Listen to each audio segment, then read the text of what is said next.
আসসালামু আলাইকুম। বুঝতে কেমন আছেন? হ্যাঁ আলহামদুলিল্লাহ ভালো।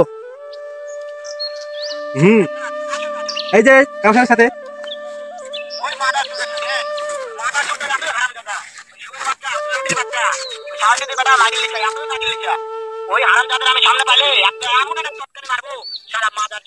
ও তোমার খারাপ শুনতেছে। হ্যাঁ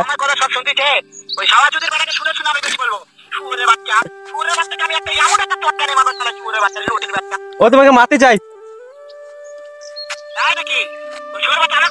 হ্যাঁ